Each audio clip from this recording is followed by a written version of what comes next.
خاتوون نسیبە پوربەهرام دانیشتووی شاری پیرانشارە لە ڕۆژهەڵاتی کوردستان توانیوێتی لە ماوەی 2 ساڵدا ببێتە خەیاتێکی نمونەیی و لە ئێستادا نزیەکەی 10 فێرخوازی هەیە.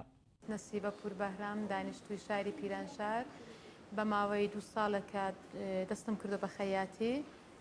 ئەلبەتە ساڵی ئەڤەڵ کاراموز بووم، لە دەورەدا بووم، 1 ساڵە مستەقیل ئەو کاری دەکەم. دوای 2 مانگ 3 مانگان کە شروعم کرد، کەم کەم لە طریق تەبلیغاتەوە ئاشنایان و دۆستان و ئەوانە حمایەتهای خانەوادەم، براکانم، براژنەکانم، خوشکم ناسرام و کەم کەم کاراموزەکانم هاتن، یعنی بۆ فێرکردن. نسیبە بە پشتگیری بنەماڵەکەی و هەوڵ و تێکۆشانی خۆی و پشت بەستن بە تواناکانی بۆتە یەکێک لەو ژنە سەرکەوتوانەی کە دەتوانێت لەسەر قاچەکانی خۆی بوەستێت. بابم دیتی کە تێدا موفقم پێی خۆش نەبوو، پێی خۆش بوو مستەقیل بم واقعاً. هات دوکانەکانی بۆ تعمیر کردم، هەندێک وەسایل و شتیشی بۆ کڕین، کارەکەم شروع کرد. ئەڤەڵین کاراموزم کچێکی 12 ساڵە بوو کە مەدرسەی تەحتیل بوو، هات لە کنم زۆر جوان هەتا مەدرسەی بووە. ئەمن ئەو خانمەم کرد بە خەیات. ئەلحان الحەمدولیلا 12 شاگردم هەیە.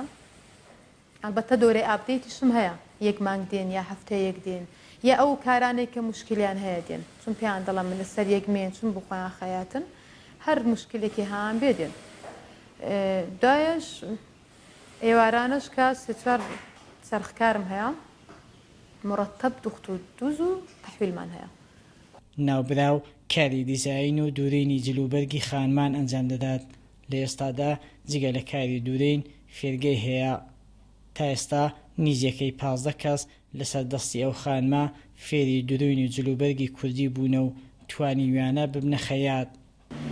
لە ئاخری قسەدا تەشەکورێکی تایبەت دەکەم لە دایک و بابم، زۆریان حمایەت کردومە باوەجودی تەواوی مشکلاتی کە بۆم هاتوتە پێشەدە زندگیمدا، دەر هەر شەرایەت حمایەتیان کردومە.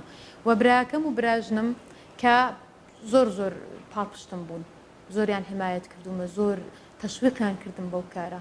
و ئەگەر ئەو دوانە نەبان دیارە دایک و باب دەر هەر شەرایەت کۆمەگت دەکەن، ولی خۆ حیسابی کۆمەکی برا و براژنان حیسابێکی دیکەیە جودایە.